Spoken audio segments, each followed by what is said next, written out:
عام طور پر یعنی جب ہم کسی قدیم تاریخی متن یا کسی واقعے کا مطالعہ کرتے ہیں نا، تو ذہن میں ایک خاکہ ہوتا ہے کہ سب کچھ بالکل سیدھا، ٹھوس اور واضح ہوگا، مطلب بالکل ایک ایکس رے کی طرح۔ ایکس رے کی طرح، بالکل۔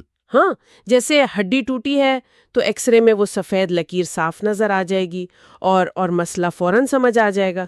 لیکن جب ہم انسانی جذبات، رشتوں کی پیچیدگی یا خاص طور پر خاندانی صدمات کی دنیا میں قدم رکھتے ہیں تو اچانک وہ ایکس رے مشین کام کرنا چھوڑ دیتی ہے۔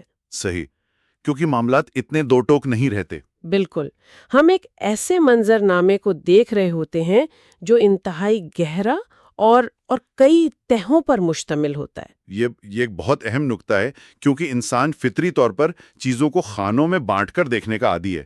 مطلب ہمیں لگتا ہے کہ ہر عمل کی کوئی ایک سیدھی سادی منطق ہونی چاہیے۔ بالکل، بلیک اینڈ وائٹ۔ ہاں، لیکن انسانی نفسیات بلیک اینڈ وائٹ نہیں ہوتی۔ اس میں خوف، محبت، بے بسی اور امید کے درجنوں رنگ ایک ساتھ ملے ہوتے ہیں۔ اور جب کوئی قدیم تحریر ان تمام رنگوں کو ایک ساتھ پیش کرتی ہے تو وہ محض ایک کہانی نہیں رہتی۔ تو پھر وہ کیا بن جاتی ہے؟ وہ اصل میں وہ انسانی ذہن کا ایک تفصیلی نقشہ بن جاتی ہے۔ کیا بات ہے! اور بالکل یہی وہ چیز ہے جو ہماری آج کے اس تفصیلی نشست کا بنیادی مقصد ہے۔ آج کے اس گہرے تجزیے میں ہمارے سامنے جو ذرائع اور تحریر موجود ہے وہ بظاہر مطلب صرف 2 مختصر آیات پر مشتمل ہیں۔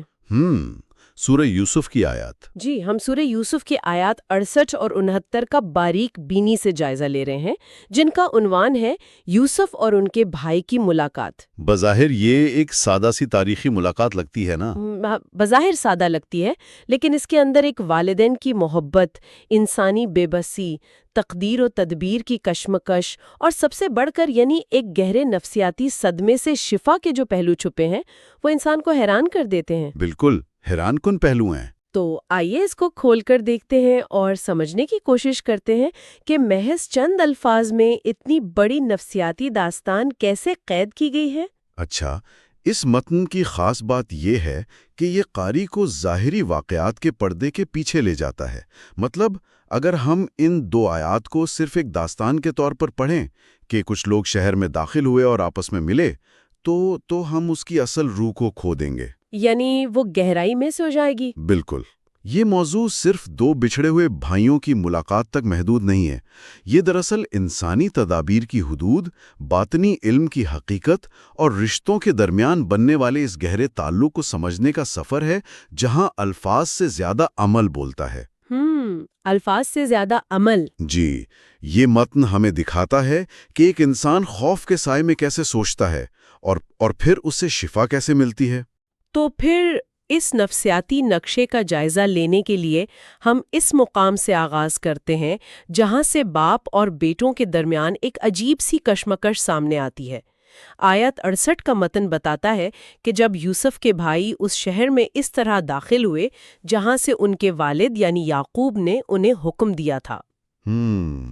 والد کی ہدایت پر۔ ہاں، لیکن یہاں متن ایک بہت ہی غیر معمولی بات کہتا ہے۔ یہ فوراً واضح کر دیتا ہے کہ والد کی یہ حفاظتی تدبیر انہیں اللہ کی مشیت کے مقابلے میں کسی چیز سے نہیں بچا سکتی تھی۔ بالکل، تقدیر کے سامنے تدبیر کی بے بسی۔ اب یہ بات مجھے بہت الجھن میں ڈالتی ہے۔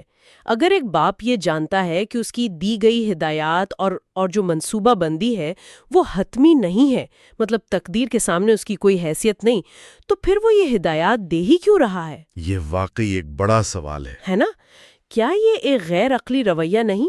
کیا آپ ایک ایسی تدبیر پر زور دیں جس کے بارے میں آپ خود جانتے ہوں کہ وہ حالات کو کنٹرول نہیں کر سکتی؟ ظاہر یہ غیر عقلی لگ سکتا ہے، لیکن در حقیقت یہ انسانی نفسیات اور خاندانی رشتوں کی سب سے گہری حقیقت ہے۔ متن یہاں یہ نہیں کہہ رہا کہ تدبیر سرے سے بیکار چیز ہے، بلکہ وہ اس کی حد مقرر کر رہا ہے۔ حد مقرر کر رہا ہے؟ مطلب کیسے؟ ذرا آیت کے اگلے حصے کے الفاظ پر غور کریں۔ سوائے یعقوب کے دل کی ایک ضرورت کے جو انہوں نے پوری کر لی۔ یہ الفاظ اس نام نہاد غیر عقلی رویے کی پوری نفسیاتی بنیاد کھول کر رکھ دیتے ہیں۔ دل کی ایک ضرورت؟ یہ بہت ہی عجیب اور منفرد انداز بیان ہے۔ بالکل۔ ہم عام طور پر منصوبے اس لیے بناتے ہیں تاکہ کوئی بیرونی ہدف حاصل کر سکیں، لیکن یہاں کہا جا رہا ہے کہ تدبیر کا مقصد انسان کا اپنا اندرون تھا۔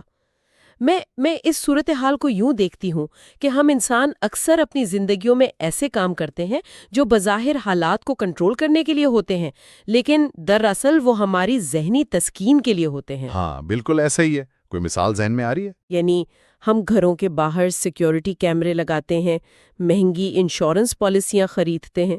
ہم جانتے ہیں کہ اگر کوئی قدرتی آفت آنی ہے یا کوئی بہت برا حادثہ ہونا ہے تو وہ کیمرہ اسے روک نہیں سکے گا۔ کیمرہ تو بس دیکھ سکتا ہے۔ بالکل، لیکن وہ کیمرہ ہمیں رات کو سکون سے سونے میں مدد دیتا ہے۔ کیا ہم یہ کہہ سکتے ہیں کہ یعقوب کا اپنے بیٹوں کو ہدایات دینا بھی اسی طرح کا ایک کیمرہ لگانا تھا؟ کیمرے کی یہ مثال اس حد تک درست ہے کہ وہ انسان کو ذہنی سکون فراہم کرتا ہے، لیکن اچھا یہاں معاملہ ایک قدم اور آگے کا ہے۔ ایک قدم آگے؟ جی، ایک کیمرہ شاید محض احتیاط ہو، لیکن ایک محبت کرنے والے باپ کے لیے جس نے پہلے ایک صدمہ سہا ہو، اپنے بچوں کو دوبارہ ایک نامعلوم خطرے میں بھیجنا ایک بہت بڑا نفسیاتی امتحان ہوتا ہے۔ واقعی وہ ڈر تو ہمیشہ رہتا ہے نا۔ بالکل، انسان جب کسی ایسے شخص سے محبت کرتا ہے جسے وہ کھونا نہیں چاہتا تو وہ ہاتھ پر ہاتھ رکھ کر نہیں بیٹھ سکتا، اسے کچھ نہ کچھ کرنا پڑتا ہے۔ ہاں، بے بسی کا احساس بہت تکلیف دہ ہوتا ہے۔ اگر وہ کچھ نہیں کرے گا تو اس کے اندر کا خوف اور بے بسی اسے کھا جائے گی۔ یعقوب کا یہ حکم دینا تقدیر کو مات دینے کی کوشش نہیں تھی، یہ ان کے اندر کے اس بے قرار باپ کو زندہ رکھنے اور اسے ذہنی طور پر ٹوٹنے سے بچانے کی ضرورت تھی۔ واہ، کیا بات ہے! یہ عمل اس بات کا ثبوت ہے کہ والدین کی محبت کس قدر شدید ہوتی ہے اور ساتھ ہی انسان اس کائنات کے وسیع تر نظام کے سامنے کتنا بے بس ہے۔ یہ بات بہت وزن رکھتی ہے، یعنی وہ حفاظتی تدبیر بچوں کی تقدیر بدلنے کے لیے نہیں تھی، بلکہ باپ کے دل کو وہ تسلی دینے کے لیے تھی کہ میں نے اپنی طرف سے کوئی کسر نہیں چھوڑی۔ بالکل، وہ احساس جرم سے بچنے کے لیے۔ ہاں، وہ جو ایک احساس جرم انسان کو بعد میں اندر سے ختم کر دیتا ہے کہ کاش میں نے یہ کر لیا ہوتا، اس سے بچنے کا ایک طریقہ تھا۔ لیکن اچھا، یہاں پر ایک اور سوال پیدا ہوتا ہے۔ جی، کیا سوال؟ تو اس سب کا مطلب کیا ہے؟ اگر باپ کی منصوبہ بندی کا اصل مقصد صرف ان کے اپنے دل کی تسکین تھا اور وہ حتمی طور پر حالات پر اثر انداز نہیں ہو سکتی تھی، تو پھر متن فوراً بعد یہ دعویٰ کیوں کرتا ہے کہ یعقوب صاحب علم تھے؟ صاحب علم۔ ہاں، آیت کے آخر میں کہا گیا ہے کہ بے شک وہ ہمارے سکھائے ہوئے علم کی وجہ سے بڑے صاحب علم تھے، لیکن اکثر لوگ نہیں جانتے۔ مطلب اگر اسباب کا کوئی حتمی نتیجہ نہیں تو یہ علم کس چیز کا تھا؟ یہاں جو چیز سب سے زیادہ دل فریب ہے وہ یہ ہے کہ سچا علم صرف حقائق اور معلومات کے انبار کا نام نہیں ہے۔ تو پھر کس چیز کا نام ہے؟ یہاں جس علم کی بات ہو رہی ہے وہ ظاہری اسباب اختیار کرنے اور حتمی نتائج پر یقین کے درمیان ایک انتہائی پیچیدہ اور نازک توازن کا علم ہے۔ ایک توازن؟ یہ جاننا کہ مجھے اپنی پوری طاقت اور ذہانت کے ساتھ اسباب کو اختیار کرنا ہے، لیکن ساتھ ہی اپنے دل کو ان اسباب کے نتائج سے آزاد رکھنا ہے۔ انسانوں کی اکثریت، جسے متن میں اکثر لوگ کہا گیا ہے، وہ اس توازن کو قائم نہیں رکھ پاتی۔ ہاں، میں سے کسی ایک کا شکار ہو جاتے ہیں نا۔ بالکل۔ میرا خیال ہے وہ دو انتہائیں یہ ہوں گی کہ یا تو انسان بالکل ہی ہاتھ پیر چھوڑ کر بیٹھ جائے اور کہے کہ جب سب کچھ طے ہے تو کچھ کرنے کا کیا فائدہ، جسے ہم جبر یا تقدیر پرستی کہتے ہیں۔ فیٹلزم، بالکل۔ یا پھر یعنی وہ دوسری انتہا پر چلا جائے جہاں وہ یہ سمجھنے لگے کہ بس میری تدبیر اور میری محنت ہی اس کائنات کی واحد حقیقت ہے، میں جو چاہوں گا وہ حاصل کر لوں گا۔ ہم آج کے جدید دنیا میں عموماً اس دوسری انتہا کو بہت زیادہ دیکھتے ہیں جہاں انسان اپنی تدبیر کا پجاری بن چکا ہے۔ جی ہاں، اور یہی وہ مقام ہے جہاں آج کا انسان سب سے زیادہ نفسیاتی ٹوٹ پھوٹ کا شکار ہوتا ہے۔ بالکل، ڈپریشن اور انزائٹی۔ جب ہم اپنی تدبیر کو، اپنی محنت کو ہی حتمی خدا سمجھ بیٹھتے ہیں تو ناکامی کی صورت میں ہم بکھر جاتے ہیں، ہمارا سارا فخر اور اعتماد مٹی میں مل جاتا ہے۔ صحیح بات ہے۔ یعقوب کے علم کی عظمت یہ تھی کہ وہ اس درمیانی راستے پر تھے۔ وہ ایک طرف تو بھرپور حکمت عملی بنا رہے تھے، اپنے بیٹوں کو ہدایات دے رہے تھے، لیکن دوسری طرف ان کا دل اس تدبیر پر نہیں بلکہ اس ذات پر توکل کر رہا تھا جو تمام اسباب کا خالق ہے۔ مطلب عمل بھی مکمل اور توکل بھی مکمل۔ بالکل، یہ علم انسان کو عمل پر اکساتا ہے لیکن اسے نتائج کے دباؤ اور غرور سے محفوظ رکھتا ہے، اور یہی وہ گہرا شعور ہے جس سے اکثر لوگ نابلد ہیں۔ یہ تو یعنی ایک مکمل فلسفہ حیات ہے جو محض ایک جملے میں سمو دیا گیا ہے۔ یہ ہمیں بتاتا ہے کہ ہم اپنا کام پوری ایمانداری سے کریں لیکن کائنات کے چیف ایگزیکٹو بننے کی کوشش نہ کریں۔ بالکل صحیح کہا آپ نے، چیف ایگزیکٹو نہیں بننا۔ خیر، اب والد کے اس اضطراب، ان کی نفسیاتی ضرورت اور ان کے اس عظیم علم سے نکل کر اگر ہم کہانی کا رخ اس مقام کی طرف موڑیں جہاں یہ تمام تدبیر آزمائی جا رہی تھی، تو ہم براہ راست مصر کے دربار میں داخل ہوتے ہیں۔ آیت 69 کا آغاز۔ جی، یہاں بات واقعی بہت دلچسپ ہو جاتا ہے۔ منظر ماما یکسر تبدیل ہو جاتا ہے۔ متن کہتا ہے کہ جب وہ یوسف کے پاس داخل ہوئے تو یوسف نے اپنے بھائی کو اپنے پاس جگہ دی، یعنی اسے اپنے سے ملا لیا۔ ہاں، اپنے قریب کر لیا۔ آپ ذرا اس طاقت کے توازن پر غور کریں۔ مصر کا دربار، ایک انتہائی طاقتور وزیر، ہر طرف ایک جاو جلال، اور اس سب کے درمیان وہ ایک چھوٹے بھائی کو جو کہ بظاہر ان کے لیے ایک اجنبی ہے، ہجوم سے الگ کر کے اپنے قریب کرتے ہیں۔ یہ منظر اپنے اندر بے پناہ گہرائی رکھتا ہے۔ مطلب جب ہم طاقتور اور کمزور کے درمیان تعلق کو دیکھتے ہیں تو عموماً وہاں خوف اور فاصلہ ہوتا ہے۔ بالکل، لوگ ڈرتے ہیں طاقتور سے۔ یہاں عربی لفظ آوا استعمال ہوا ہے۔ اس کا ترجمہ صرف قریب کرنا یا گلے ملنا نہیں ہے۔ اس لفظ کی جڑ میں ایک ایسی پناہ گاہ اور ٹھکانے کا مفہوم ہے جہاں انسان ہر بیرونی خطرے سے خود کو محفوظ سمجھے، جیسے ایک سیف ہیون۔ جی، ایک ایسا حفاظتی حصار جو طوفان کے بیچوں بیچ قائم کیا جائے۔ یہ بات بہت اہم ہے کیونکہ یعنی اگر ہم اس چھوٹے بھائی کی نفسیاتی کیفیت کو سمجھنے کی کوشش کریں تو وہ ایک انتہائی دباؤ والے ماحول میں تھا۔ غیر ملکی تھا نا؟ ہاں، وہ ایک تو غیر ملکی تھا، ایک طاقتور اور نامعلوم سلطنت کے دربار میں کھڑا تھا، اور سب سے بڑھ کر وہ ان بڑے بھائیوں کے ساتھ تھا جن کی موجودگی خود اس کے لیے کسی حد تک خوف یا عدم تحفظ کا باعث ہو سکتی تھی، کیونکہ مطلب ان کی تاریخ کوئی بہت اچھی نہیں تھی۔ بالکل، ماضی کی تلخیاں تو تھیں ان کے درمیان۔ تو اس تمام تر اجنبیت اور تناؤ کے ماحول میں یوسف کا اسے اپنے قریب کرنا کوئی عام سا رسمی عمل نہیں تھا۔ یہ دراصل کسی کو یہ احساس دلانا تھا کہ اس ہجوم میں، اس جاؤ جلال میں تم اکیلے نہیں ہو۔ آپ نے اس منظر کی جو نفسیاتی تصویر کشی کی ہے وہ بالکل اس لفظ آوے کے مفہوم کو واضح کرتی ہے۔ جب کوئی بڑا اور طاقتور انسان جس کے پاس اختیار ہو وہ کسی کمزور اور ڈرے ہوئے انسان کو پناہ دیتا ہے تو وہ صرف اسے جسمانی طور پر محفوظ نہیں کر رہا ہوتا۔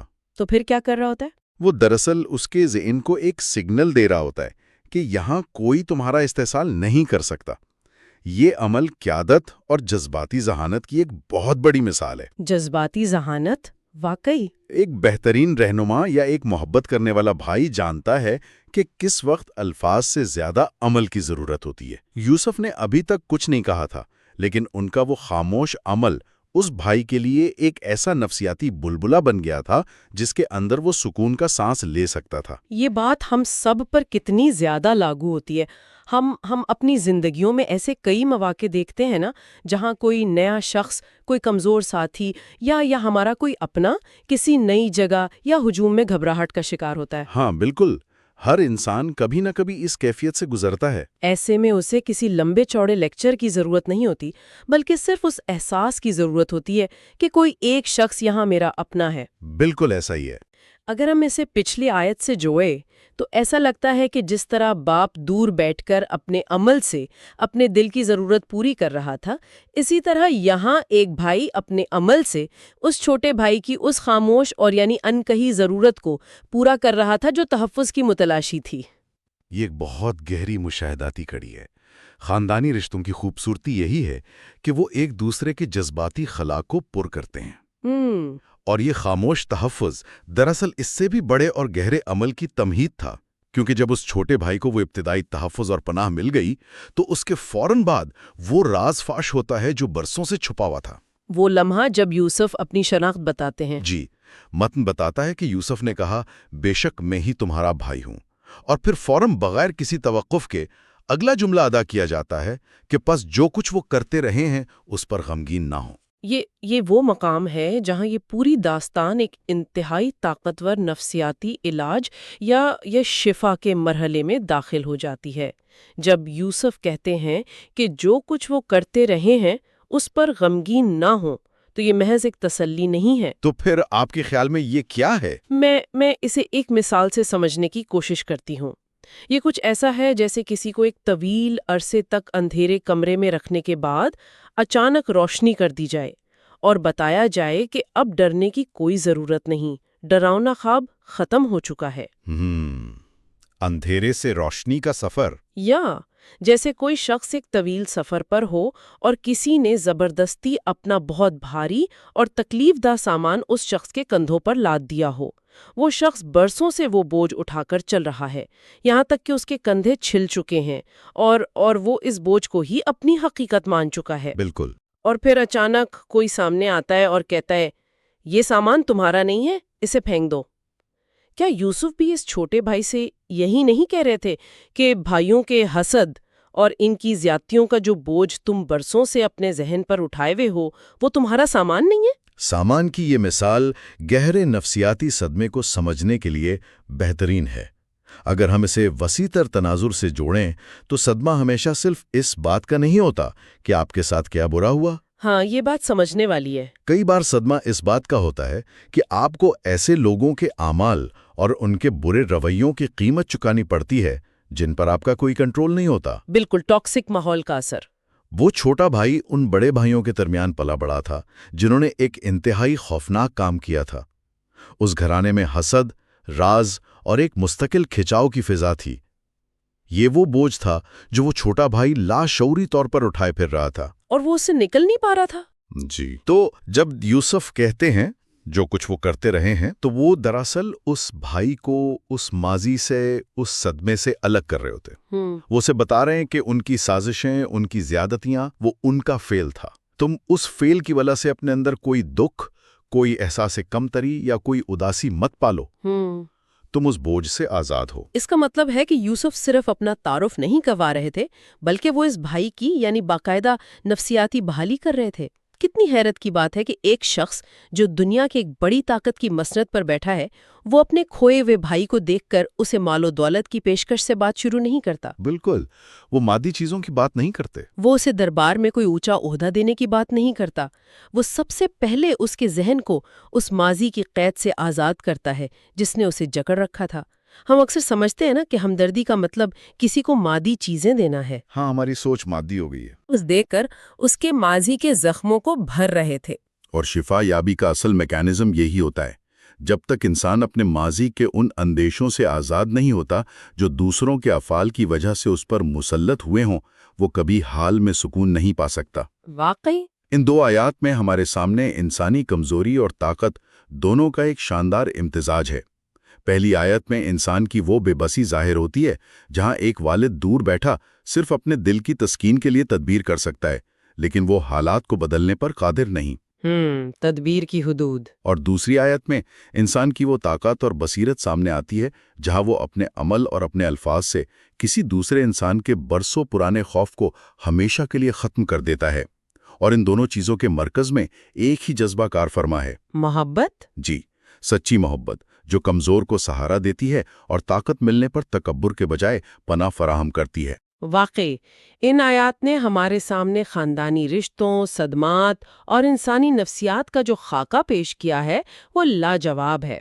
آج کے اس گہرے تجزیے کے ذریعے جو تہیں ہم نے کھولی ہیں نا، انہوں نے ایک تاریخی واقعے کو آج کے دور کے ہر اس انسان کے لیے متعلقہ کر دیا ہے جو کسی خوف، اضطراب یا ماضی کے کسی صدمے کا شکار ہے۔ بالکل صحیح سم اپ کیا آپ نے۔ ہم نے آغاز کیا تھا ایک باپ کے اس عمل سے جسے ہم اکثر غیر عقلی سمجھ لیتے ہیں، لیکن دراصل وہ محبت کی ایک شدید مجبوری اور دل کو تسلی دینے کا ایک طریقہ ہوتا ہے۔ ہم نے سمجھا کہ سچا علم یہ نہیں کہ انسان اسباب کے نتائج پر حاوی ہونے کا دعویٰ کرے، بلکہ یہ تسلیم کرنا ہے کہ حتمی اختیار ایک بلند تر طاقت کے پاس ہے۔ توکل کا سبق۔ اس کے بعد ہم مصر کے دربار میں داخل ہوئے اور مشاہدہ کیا کہ حقیقی تحفظ کیسا ہوتا ہے۔ ایک ایسا خاموش حصار جو ہجوم میں بھی انسان کو تنہا نہیں ہونے دیتا۔ اور آخر میں ہم نے دیکھا کہ کیسے درست الفاظ کا انتخاب اور بوجھ اتار پھینکنے کی اجازت انسان کو ماضی کے تاریک صدموں سے نکال کر روشنی میں لے آتی ہے۔ یہ ایک طویل نفسیاتی اور جذباتی سفر تھا جس کا ہر پہلو اپنے اندر ایک مستقل سبق رکھتا ہے۔ یہ متن ہمیں سکھاتا ہے کہ جب معاملات ہمارے اختیار میں نہ ہوں تو دل کو کیسے مضبوط رکھنا ہے، اور جب اختیار مل جائے تو دوسروں کے لیے پناہگاہ کیسے بننا ہے۔ اور یعنی اسی بات کو بنیاد بناتے ہوئے میں آج کی اس تفصیلی گفتگو کو ایک ایسی سوچ کے ساتھ مکمل کرنا چاہتی ہوں جو ہمیں اپنے رویوں اور اپنی زندگی پر دوبارہ غور کرنے کی دعوت دیتی ہے۔ جی ضرور۔ جب ہم اس واقعے کے اس مقام کو دیکھتے ہیں جہاں ایک طویل عرصے سے چھپا ہوا راز اچانک سامنے آتا ہے اور برسوں کی جدائی کے بعد یہ انکشاف ہوتا ہے کہ وہ طاقتور شخص دراصل وہی کھویا ہوا بھائی ہے، تو کیا یہ لمحہ صرف موجودہ حالات کو بدلتا ہے؟ نہیں، دراصل ایک سچ کا سامنے آنا انسان کے پورے ماضی کی صورت گری بدل دیتا ہے۔ سارا پرسپیکٹیو ہی چینج ہو جاتا ہے۔ بالکل، وہ تمام سال جو اس چھوٹے بھائی نے اجنبیت، خوف اور بڑے بھائیوں کے حسد کے سائے میں گزارے تھے، اور وہ تمام سال جو یعقوب نے ایک نہ ختم ہونے والے اضطراب میں کاٹے تھے، اس ایک لمحے اور ایک راز کے افشا نے اس پورے دکھ کو ایک نیا معنی پہنا دیا۔ وہ دکھ جو بظاہر بے مقصد اور ظالمانہ لگ رہا تھا نا، اچانک ایک بڑی حکمت اور ایک شاندار انجام کا حصہ بن گیا۔ واقعی یہ بہت گہری بات ہے۔ تو سوچنے کی بات یہ ہے کہ بعض اوقات ایک لمحہ، ایک انکشاف زندگی بھر کے دکھ کو مٹا کر اسے ایک نئے زاویے سے دیکھنے پر مجبور کر سکتا ہے۔ کیا ہم بھی اپنی زندگی کی ان تلخیوں، اداسیوں اور بوجھ کو اسی طرح دیکھ سکتے ہیں؟ کیا ہم بھی اپنے ارد گرد موجود رشتوں کے لیے کوئی ایسا شفا بخش لمحہ بن سکتے ہیں جو ان کے ماضی کے بوجھ کو اتار پھینکے؟ یہ ایک بہت خوبصورت اور فکر انگیز سوال ہے۔ یہ ایک ایسا سوال ہے جو ہم سب کو اپنے تعلقات اور ان میں چھپے رازوں اور شفا کی طاقت پر ازسر نو غور کرنے کی دعوت دیتا ہے۔ تو آج کے اس گہرے مطالعے میں ہمارے ساتھ اس سفر کا حصہ بننے کے لیے بہت شکریہ۔ ایک نئے موضوع اور ایک نئے زاویے کے ساتھ پھر ملاقات ہوگی۔